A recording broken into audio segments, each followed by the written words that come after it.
আপনি কি দেখেন নাই বিগত ফ্যাসিস্ট শেখ হাসিনা কি বক্তব্য দিয়েছিলেন? আমার পিয়ন 400 কোটি টাকার মালিক। একজন পিয়ন যদি 400 কোটি টাকার মালিক হয়, তাহলে মন্ত্রীদের অবস্থাটা কি বলেন তো? আপনারাই বলেন।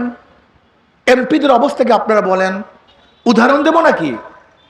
ফরিদপুর জেলার ছাত্রলীগের সভাপতি শুধু বিদেশে পাচার করছে 2000 কোটি টাকা। একজন সভাপতি।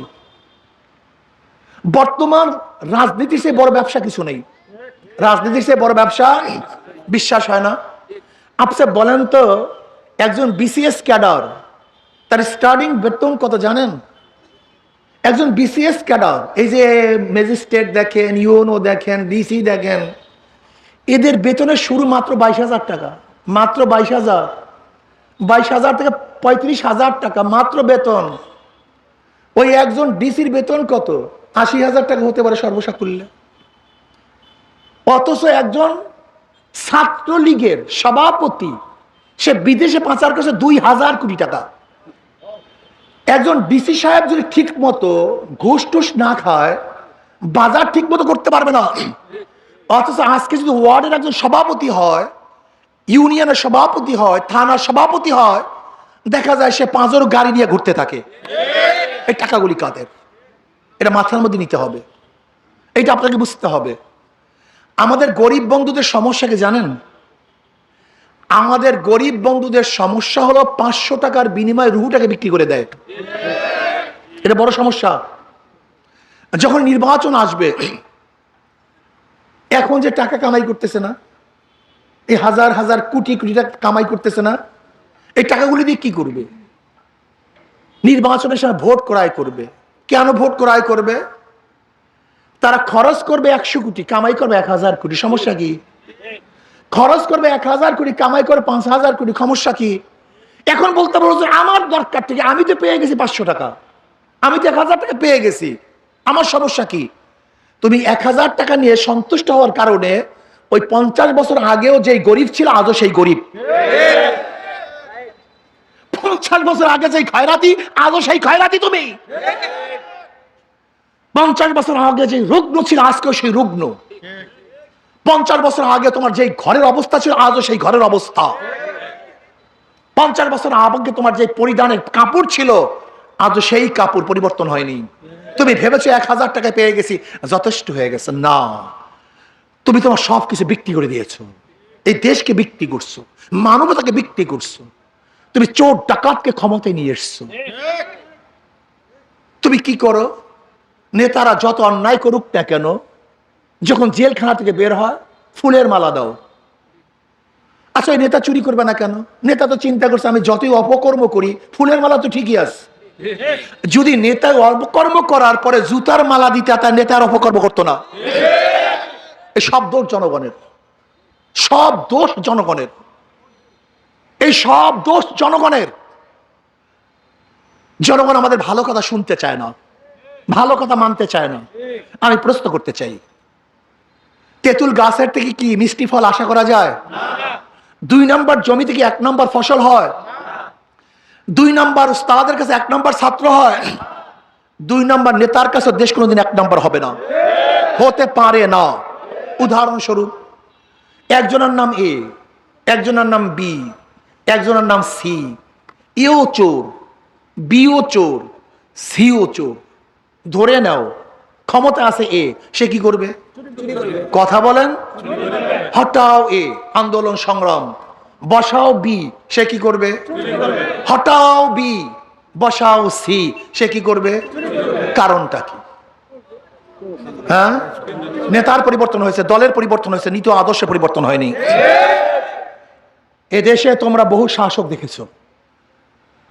তোমরা আইয়ুব খানের শাসন দেখেছো, শেখ সাহেবের শাসন দেখেছো, জিয়াউর রহমান সাহেবের শাসন দেখেছো, সত্তার সাহেবের শাসন দেখেছো, এরশাদ সাহেবের শাসন দেখেছো, খালেদা জিয়ার শাসন দেখেছো, শেখ হাসিনার শাসন দেখেছো। লেকিন ভাগ্যের পরিবর্তন দেখো নাই। চুরি বন্ধ হয়নি, ধর্ষণ বন্ধ হয়নি, লুট বন্ধ হয়নি, ডাকাতি বন্ধ হয়নি, টাকা পাচার বন্ধ হয় নাই। যারা বারবার ফেল করেছে, বারবার জিয়াউর রহমান সাহেব ভালো লোক ছিলেন, তাকে মহব্বত করে দেশের মানুষ বিএনপি ক্ষমতায় নিয়েছিল। তাকে মহব্বত করে 91-কে তার স্ত্রীকে প্রাইম মিনিস্টার বানিয়েছিল। মানে ভেবেছিল মানুষ জিয়াউর রহমান সাহেব ভালো মানুষ, যদি তার স্ত্রী ক্ষমতায় যায়, বিএনপি ক্ষমতায় যায়, তাহলে আমরা শান্তি পাবো, মুক্তি পাবো। কিন্তু আমরা কি দেখলাম, 91 থেকে 96 পর্যন্ত দেশ দুর্নীতিতে 5 বার চ্যাম্পিয়নশিপ লাভ করছে। টানা টানা পত্রিকায় দেখেছেন, হ্যাট্রিক করেছে। ভেবেছিলাম 96 তার বিএনপি ক্ষমতায় নেব না, ওই যে শেখের কন্যা, শেখ সাহেবের কন্যাকে যদি ক্ষমতায় বসাই, মনস কন্যা, তাহলে মনে হয় মানুষ শান্তি পাবে। বসালাম তাকে 96-তে। 2001-এর নির্বাচনে আবারও ফেল, জমনের ফেল করছে। 2001-এর নির্বাচনে আওয়ামী লীগ ক্ষমতা আসতে আবারও ভেবেছি একবার হয়তো ফেল করছে, বুঝে নাই, বিএনপিকে আবারও ক্ষমতায় আনি, আবারও ক্ষমতায় বসাই। 2001-এ আবারও বিএনপি ক্ষমতা বসালাম, কিন্তু কি দেখলাম, ডবল জিরো পেয়ে ফেল করছে। আন্দোলন সংগ্রাম, এইটা সেইটা, হরতাল অবরোধ, হটাও বিএনপি।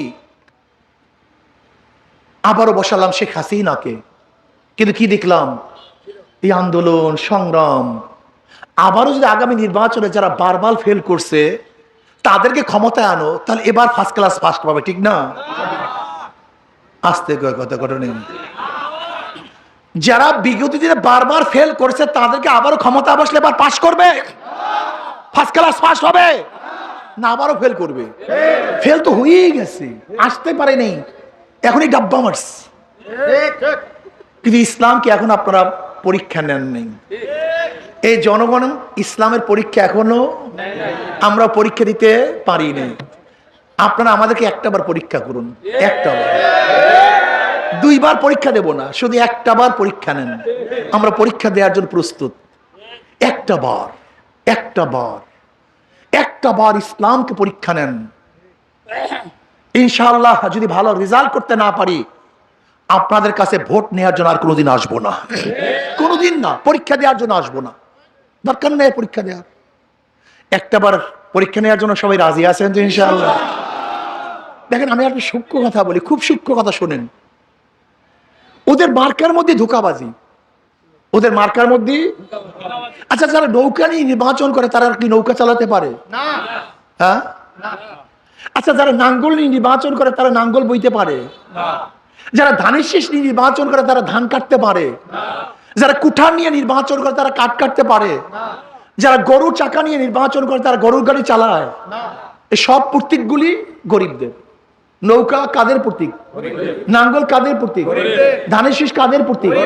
কুঠার কাদের প্রতীক? গরুর গাড়ি কাদের প্রতীক? সব মার্কা গরিবদের, কিন্তু একটাও গরিব না। যারা নির্বাচন করে একজনও, কিন্তু মার্কা সব কিসের জন্য নিচে জানেন? এই গরিবদেরকে ধোঁকা দেওয়ার জন্য। সব ধোঁকাবাজ, বিশ্বাস করেন না, টুনটুনা টুনটুন।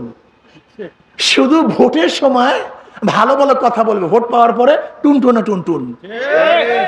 কিন্তু হাত পাখা এমন এক প্রতীক, খুব ভালো মতো দেখেন তো, হাত পাখা যে নির্বাচন করে সেও ঘুরাতে পারে, যারা সমর্থন করে তারাও ঘুরাতে পারে, পুরুষরাও চালাতে পারে, মহিলারাও চালাতে পারে, ধনীরাও চালাতে পারে, গরিবরাও চালাতে পারে, বড়রাও চালাতে পারে, ছোটরাও চালাতে পারে।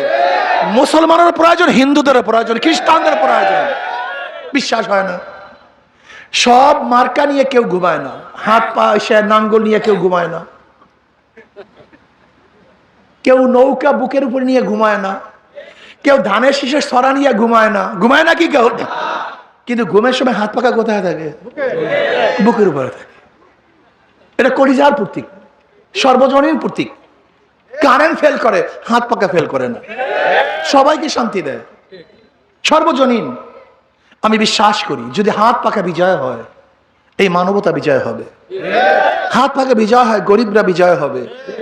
হাত পাকে বিজয় হয়, প্রত্যেকটা মুসলমান, হিন্দু, বৌদ্ধ, খ্রিস্টান, ঋষি, কামার চামার, কুলি, মজদুর, তাঁতি, ঋষি সবাই বিজয় হবে। এটা সর্বজনীন প্রতীক। ভাইও, জীবনভর বহুত মানুষের পিছনে হাঁটছেন, ঘুরছেন, একটা বার সবাই নামেন ঐক্যবদ্ধ ভাবে ইসলামের পক্ষে, হাত পাকার পক্ষে। এই যে দেখেন আপনাদের পূর্বে জাজ সাহেব, ওঠেন, দাঁড়ান, পূর্বে জাজ সাহেব, এই আপনাদের কলেজের প্রফেসর, এটা এতক্ষণ ছিল কই হাত পাকা? তোমার কপালের মধ্যে আসিল, আমার বুকের মধ্যে রাখবা হিসেবে হাত দেওয়া নাই। এটা তো বুকের জিনিস, কি কথা ঠিক না? এ প্রফেসর সাহেব চিনেন আপনারা? একজন কলেজের প্রফেসর, মনে হয় যেন ফেরেশতা। এই চেহারার মধ্যে চুরির কোনো লেভেল নাই, এই চেহারার মধ্যে ধর্ষণের কোনো ছাপ নাই, এই চেহারার মধ্যে গুন্ডামের কোনো ছাপ নাই, এই হাতের মধ্যে চুরি নাই, ডাকাতি নাই, খুনের রক্ত নাই। এরাই যদি সংসদে যায় তাহলে ধর্ষণ মুক্ত হবে, চোর মুক্ত হবে, দুর্নীতি মুক্ত হবে। কাজে আসুন, এই হাত পাখা আমি আমার যুবক বন্ধুদেরকে বলবো, এই হাত পাখা আমরা সবাই ভোট দেবেন। আর একটা কথা বলে শেষ করবো, খারাপ লাগতেছে আপনাদের খুব নাকি? অনেকেই মনে করে হুজুর আমি দাড়ি ছাড়া, দাড়ি কামানো, আমি নামাজ পড়ি না, আমি সেইটা, আমি তেইটা, ইসলাম ক্ষমতা আসলে আমার অবস্থাটা কি হবে? অনেকের এরকম প্রশ্ন আছে। একদিন এক গাঁজাওয়ালা আমাকে প্রশ্ন করতে, হুজুর ইসলামী হুকুমত যদি হয় তো আমার গাঁজার অবস্থাটা কি? আমি গাঁজা খাবো কিভাবে? বেড়ায় নিশাগ্রস্ত বলতেই পারে। আমি বললাম, বাবা তুমি কি মসজিদে গিয়ে গাঁজা সেবন করতে পারো? বলে না হুজুর, মসজিদে গিয়ে গাঁজা সেবন করবো কিভাবে, সেখানে তো পরিবেশ নেই। আমি বলি ইসলামী হুকুমত আসলে গোটা বাংলাদেশটাই মসজিদের পরিবেশ হয়ে যাবে, তোমাকে জোর করতে হবে না, বাধা দিতে হবে না। তুমি কি বুঝো না যে পরিবেশেই মানুষ নষ্ট হয়, পরিবেশেই মানুষ ভালো হয়?